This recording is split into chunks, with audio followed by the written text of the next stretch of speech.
All right, everyone. Hello. Welcome back to Eagles Power Hour, your official, unofficial Eastern Washington affiliate on the Big Sky Podcast Network. I am your host, Patrick Frakes, and we are brought to you by Walk On Apparel. We'll hear more from them later. We're back recapping another kind of same song and dance type of loss, man. The Eagles lose to FBS Nevada, 49-16. But this isn't a Nevada squad that is going to do anything in the Mountain West. You know, this is a Nevada squad that lost to Idaho by 30 last year, and is probably on the equivalent of maybe a UC Davis ish type of team. They're a team that is building but isn't that. I mean, in terms of the FBS side of things, they're a building program, but they're not. They don't have the talent of a good FBS team. They have some players, but they're a 1-3 team coming into this game, I believe, if I'm not mistaken. So, um, man, uh, whew, man, it was another very disappointing week. If you watch this one, I didn't even full disclosure, guys, this is the first game of the year so far that I have not watched all the way through twice. I only got through the first half. I watched the whole thing, kind of casually one time there while it was live. And then I went through, watched the first half, pretty analytical, like I like to. And it's kind of frustrating because I don't have any new takes, guys. Like this loss was kind of the same old song and dance that we've seen the last 2-3 years. As in, Eagles couldn't stop the run. Eagles just were constantly out of position, constantly, just getting blocked out of position, and at least defensively, Eagles were just constantly out of position. Gave up a bunch of rushing yards. Offensively, we just looked off. I didn't. I mean, we got pretty cute with the three quarterbacks, and I'm getting a little bit over it.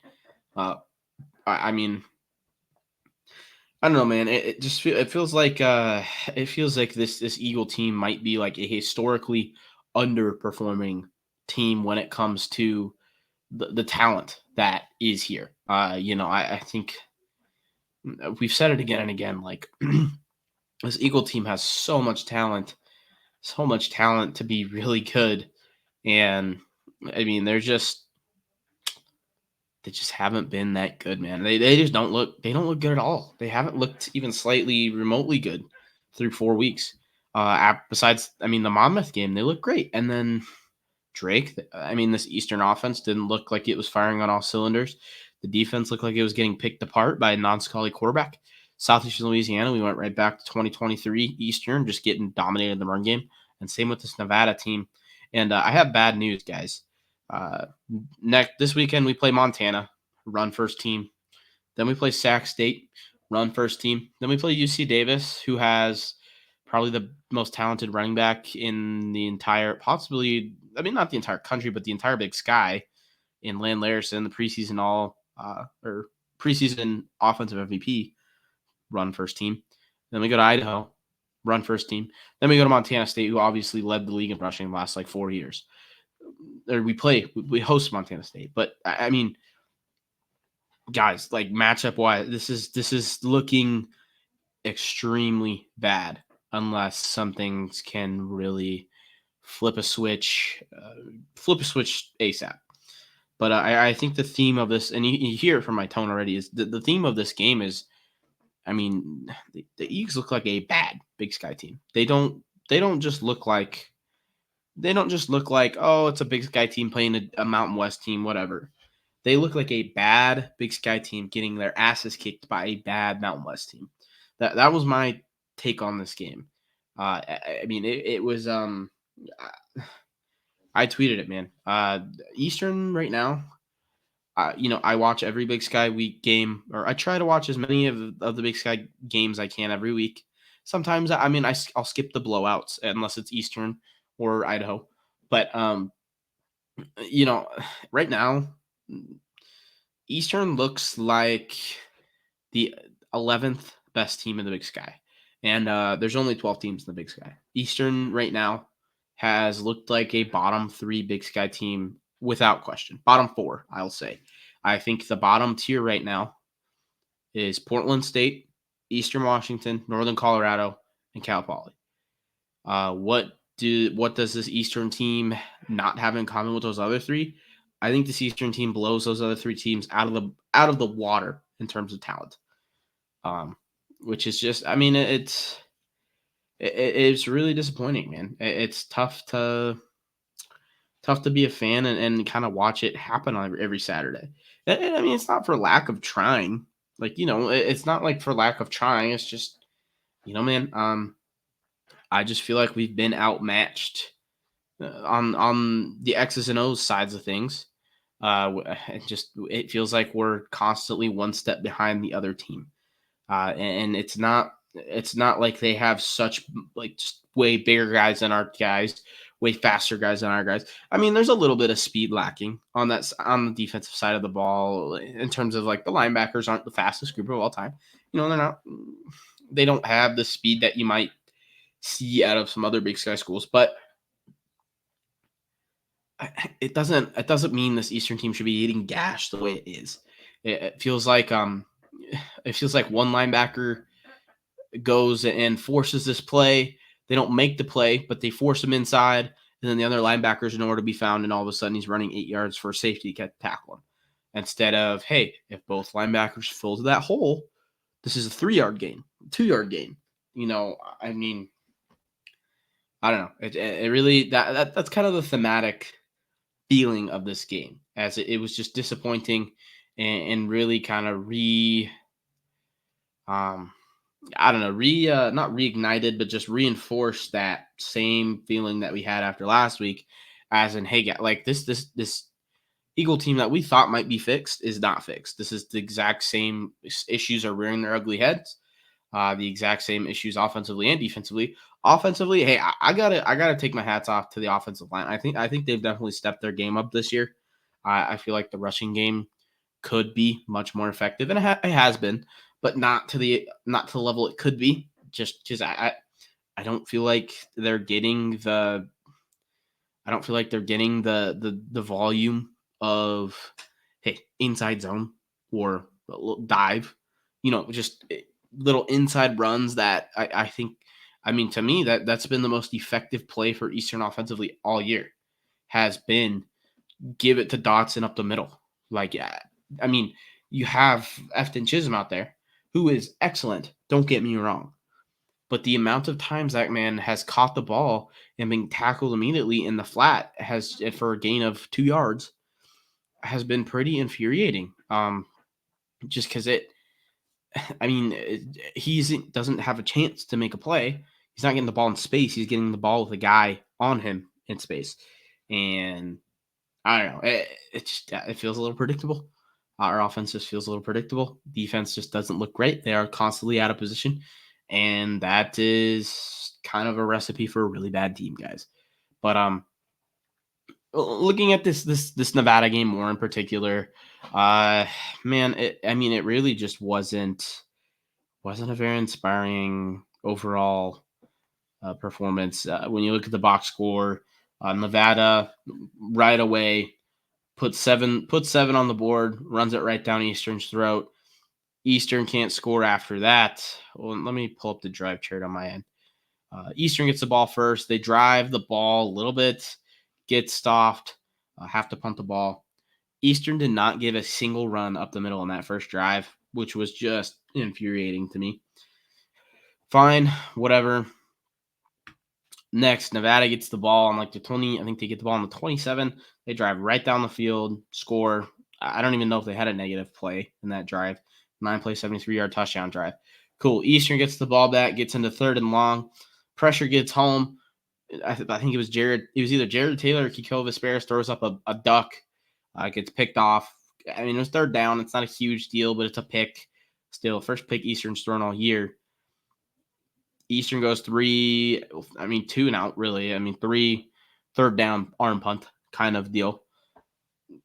Cool. Nevada gets the ball, goes right back down and scores. Doesn't even, I mean, we don't even slightly slow them down. Eastern gets the ball back, and they sustain a drive, a 15-play, 74-yard drive, and 7 minutes of time, 7.5 minutes of time possession. This was actually a really good drive. We get down to the 1 yard line, or yeah, the half-yard line. Miles Williams catches a little whipper out, and it looks like he scores a touchdown. I still think it was a touchdown. He gets marked out at the 1 yard line. And so now we're looking at, I think it was second and goal from literally the 2 yard line, or it might have been it was second and goal or third and goal from the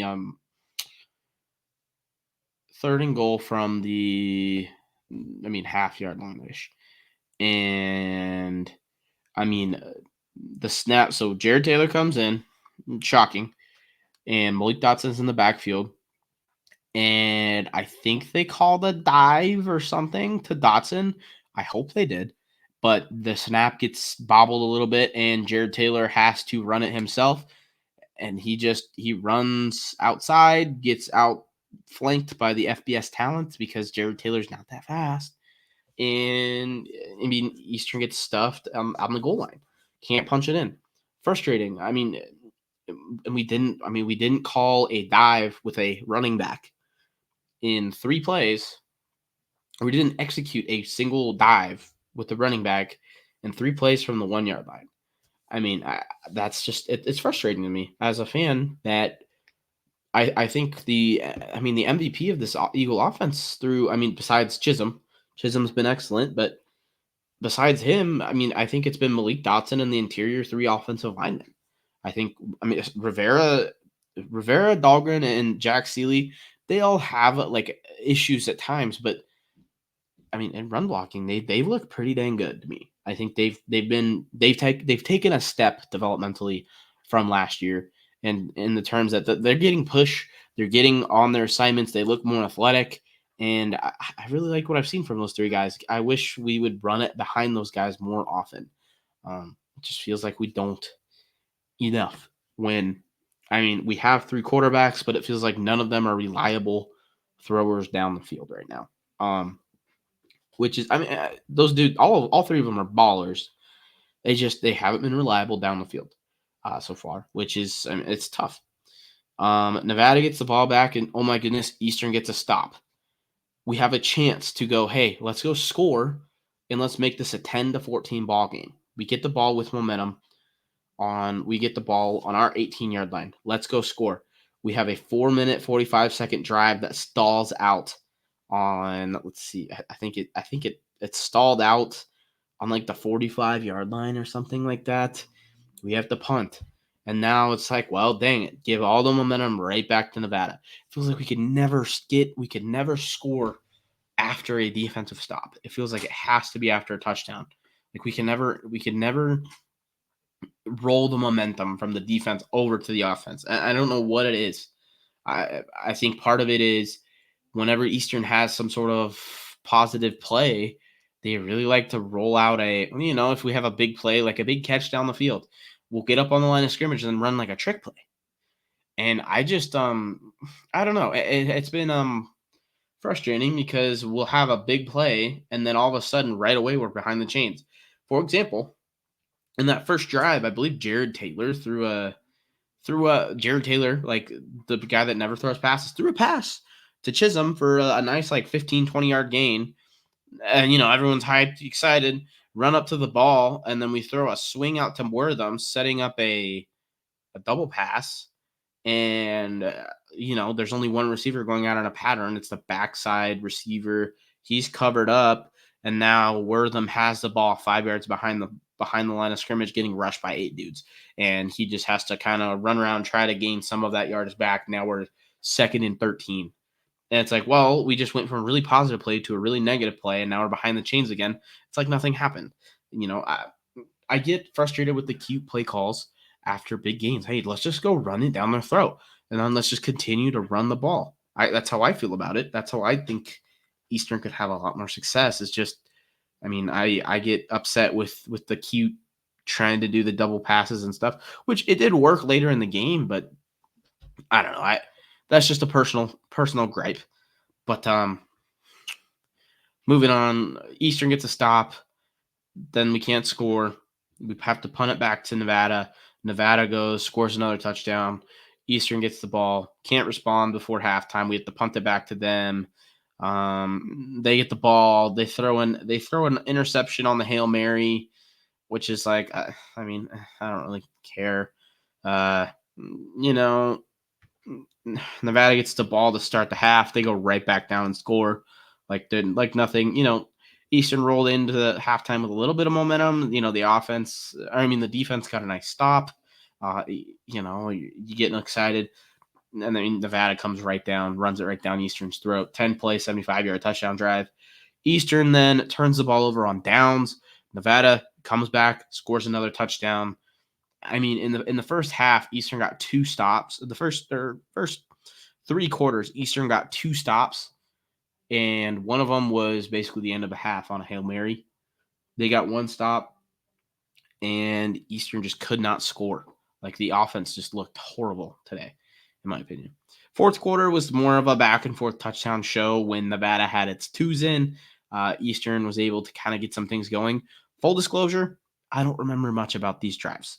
I assume that it was kind of a lot of younger guys. Jared Taylor got in there a decent amount. I know he had 1 decent run that period of time. I didn't really watch it super close because Eastern was down by a lot. So I mean, it was kind of tough to watch after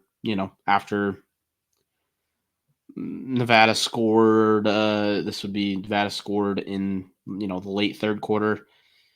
I was getting pretty fed up with the whole situation, and so I kind of stopped paying super close attention. Eastern scored twice in the fourth quarter, or they scored once at the very end of the third quarter. No, it was the fourth quarter.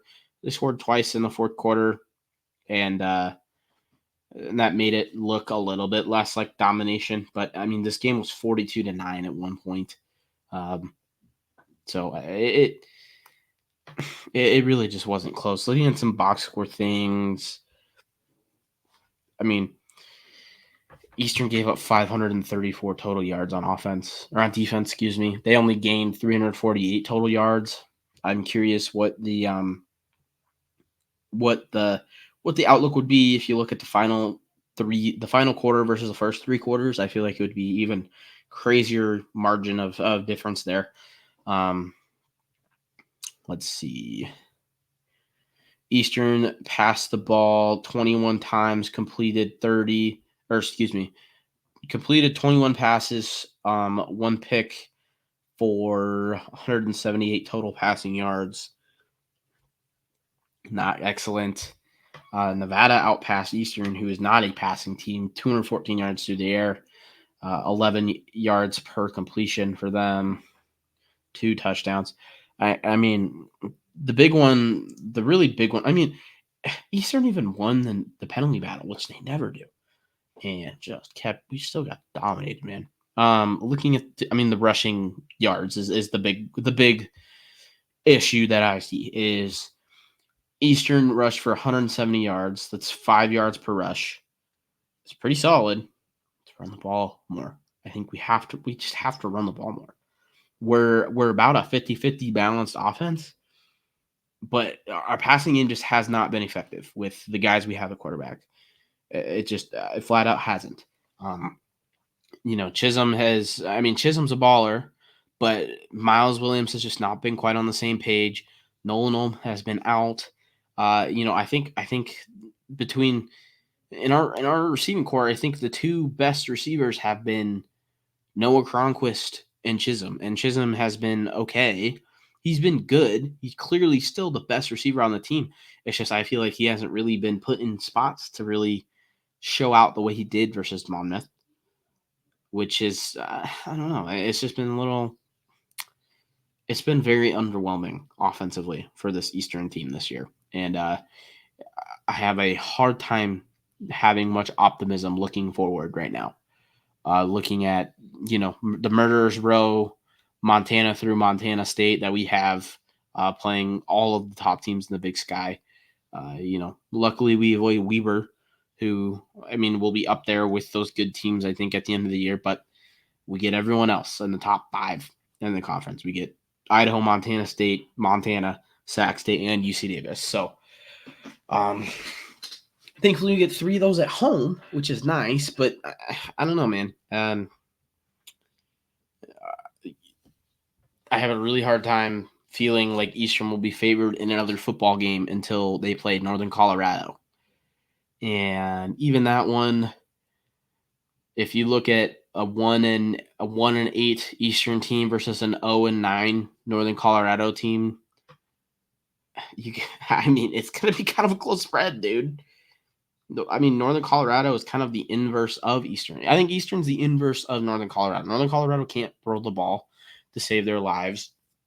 Offensively, they're just lost. They don't look like they know what they're doing offensively. Defensively, they're pretty solid. They haven't been quite to the same, like they haven't been quite elite like we thought, or not like we thought they would, but they're not quite an elite defense. But they're good. They're a good defense. They can hold good offenses down. That's kind of what this Eastern team has been to me. Just in the inverse. This offense is good. It's a good offensive unit. It's just not reaching the potential that it has with the talent that is there. I think this offense could be elite.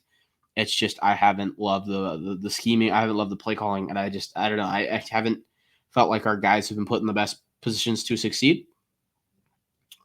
Then defensively, this Eastern team just looks lost, man. It really does. It's frustrating. I just don't feel like the issue is talent. It just doesn't feel like that's the issue.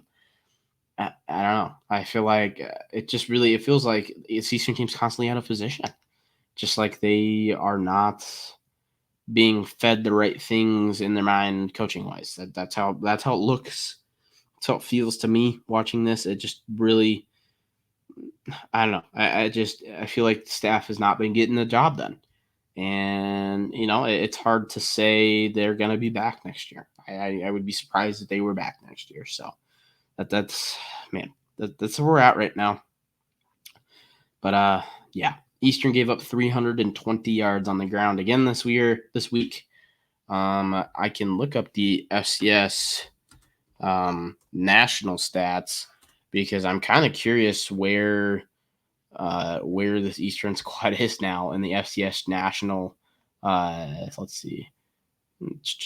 Let me try to find this, guys, because I'm rushing defense. Let's find this. And like we said earlier, like it felt like this Eastern team had some potential on the rushing defense side of things. Just from the first 2 weeks, they looked good in terms of stopping the run, and now 2 rushing first teams have kind of come in and just really dominated Eastern. So Eastern was, it's crazy. After 2 weeks, Eastern was I think they're a top 5 team in rushing defense in the country. And now after 4, they're down to 84 in the country, average giving up 172 yards per game. And that's going to go way up as the Big Sky season starts because the last 2 games they've given up over 200, probably around 300 yards per game. So on the ground, which is just, I mean, that's pretty damn bad. Let's go see who some of the worst in the country are. Portland State is the worst in the country right now, or the second worst in the country right now, followed closely behind by Utah Tech. Those are the 2 worst. 294 per game for Portland State, 328 for Utah Tech. And shout out to you, Albany, giving up 243 yards on the ground per game. But man, you can't be. I mean, I know that this Eastern team wants to be balanced. It's just we can't afford to be balanced and not score the ball if our defense is going to be this bad. I mean, it's just it doesn't work. It's not a winning formula right now. And man, yeah. Let's look at some individual box score things because I mean there are some performances that I thought actually weren't that bad.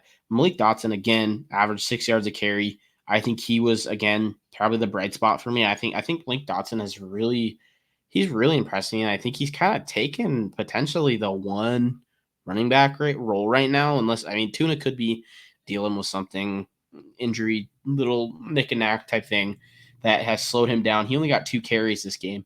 But Jared Taylor also had 12 attempts for 77 yards. But at one point I think he had like 20 touches for, not 20 touches. It was like 12 touches for like 20 yards.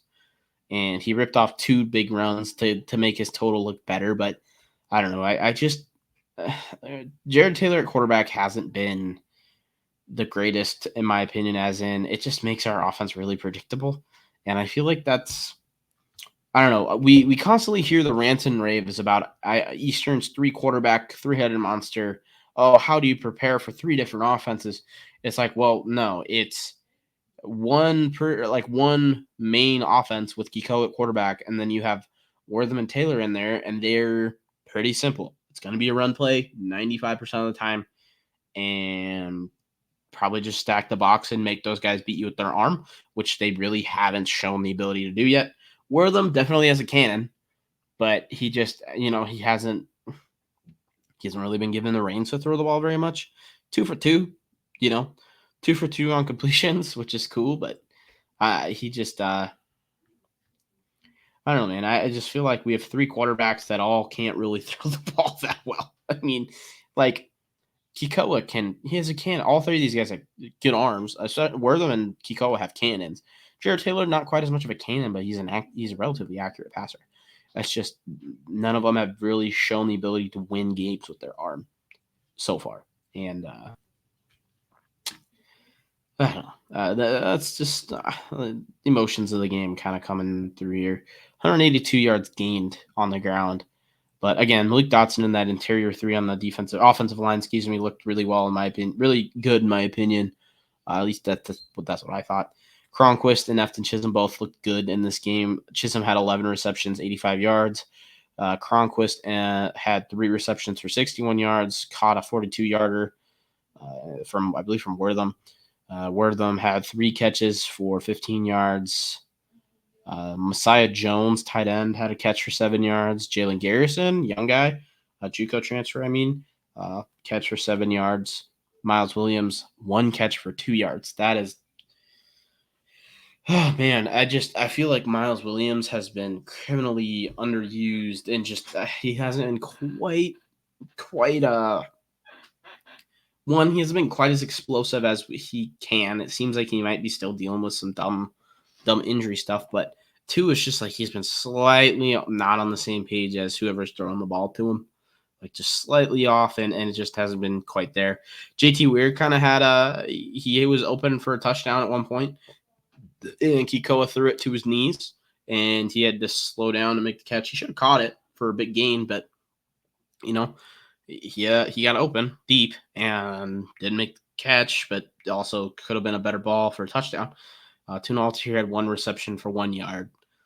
Man, 3 total touches for Tuna Altair in this game. Man, kind of brutal, man. I really wonder if there's something wrong with him. Don't know. But important note, Nolan Olm didn't play in this game. Again, the captain didn't play in this game, which is, it's notable. But I don't know, man. Not feeling great right now, clearly. But let's see. Couple people that mentioned. Brock Harrison had a TFL for 9 yards. Cage Gank, a TFL for 6 yards. Amani Williams had a TFL for 2 yards. Ben Voigtlander had a TFL for 1 yard. Brock Harrison had a sack for 9 yards as well. I think the sack counts as a TFL. Cage Gank had a pick. Sweet. I always love when he picks one off. Let's see. Leaders in tackling. Derek Ganter, of course, kind of led the team in tackling. Solo-wise, Kentrell Williams, he led the team in tackles total. Our top 3 tacklers in this game were all safeties. That really tells you something about this Eagle defense when your top 3 tacklers are all safeties. Mikal Broussard up there with 8 tackles in this game as well. Monty Williams had 5 tackles. I feel like he's been kind of a bright spot to an extent. I mean, he hasn't been quite as good as I was hoping he was going to be, but it's also, linebacker is a position that it's hard to stand out in unless the guys around you really are playing well as well. Because just the way that things flow. I mean, you can make plays absolutely stand out as an individual, but like it's tough when I mean around him it feels like things aren't always going right, and I mean, he hasn't had the opportunities to make some plays at times that he can. But I mean, also he's been out of position too, just like everyone else on this team has. Uh, Cohen had 4 tackles. Tylen Jackson and Matt Brown both had 9 tackles combined. They both have looked good, in my opinion. Tylen Jackson has looked good on the edge. He's young, but he's looked good on the edge. Uh, I mean, Zion Jones played a number of snaps in this game. Zion Jones has definitely been a bright spot for me. I think he's looked pretty good in coverage. But also, I mean, shout out to Noah Cronquist for being a baller on special teams because he has been all over the place. Eastern gave up. Oh wow, 2, 3, 4, 5. Eastern gave up 6 TFLs in this game. Jeez, I just realized that. Not good. Tons of TFLs. Don't love that.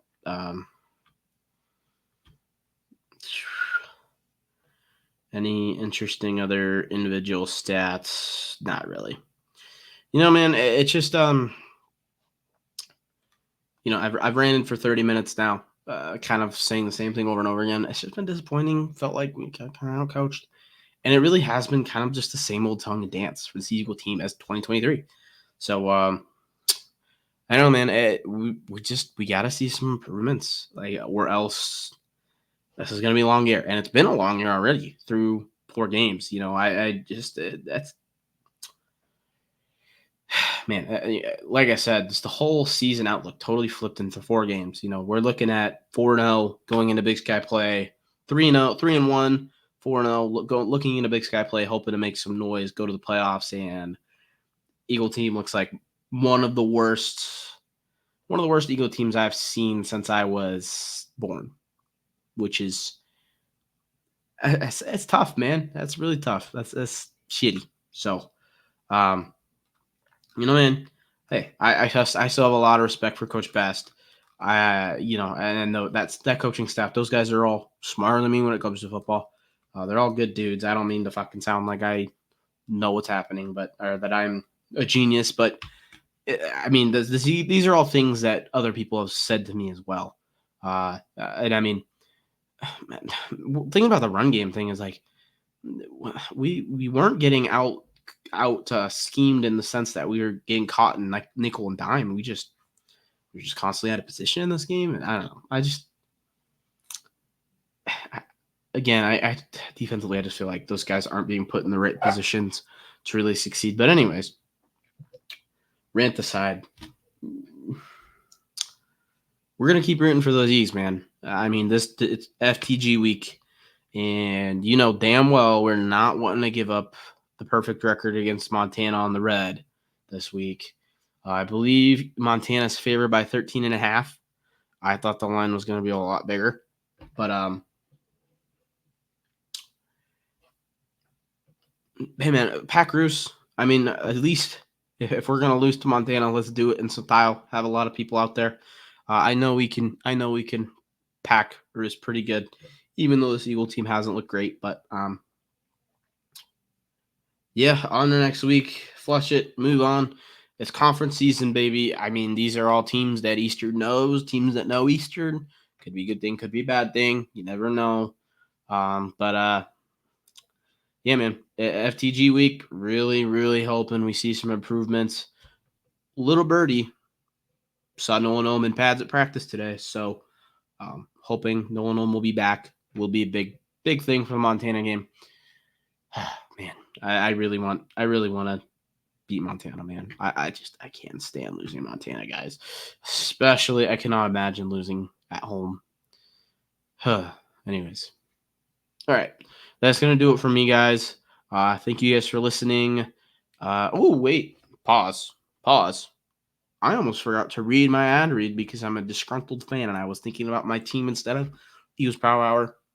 Hey, Walk On Apparel. We are sponsored by Walk On Apparel. Walk On Apparel focuses on capturing Eastern's culture and traditions in apparel designs that are as different as they are affordable. Plus, 10% of the profit from every sale gets donated right back to the Eagle Athletic Fund. That's a win for you and your alma mater. EPH listeners get 10% off Eastern gear at checkout using code EPH10. That's code EPH10 at checkout. Walk On Apparel is constantly dropping new designs throughout the season. When new things happen, when new phrases pop up out of nowhere. For example, they came up with an altitude schmaltitude t-shirt for Idaho after Coach X said that after the Wyoming game. Colby likes to do stuff like that for Walk On Apparel. It's also, I mean, it's a business kind of ran by a fellow Big Sky Podcast Network guy. Go support him. Go check out walkon-apparel.com or follow them on Twitter and Instagram to see what's dropping next. That's walk-on-apparel up the fans. It'll be linked down below. Thank you, Colby, for sponsoring us. Totally forgot to get through that read. I almost totally just blew it off. My bad. I meant to do that in the middle of the show and forgot. But hey, at least we got it in. Thanks everyone for listening. Thank you, Colby, for sponsoring the show. Get to Roost. Go Eags. F the Grizz. And yeah, I think that's it for us this week. Keep a lookout for Thursday. Hopefully Thursday night for the preview episode. I mean, I don't know exactly how it's gonna go, but hopefully we can get some special guests on for that one. But thanks everyone for listening, and go Eagles, guys.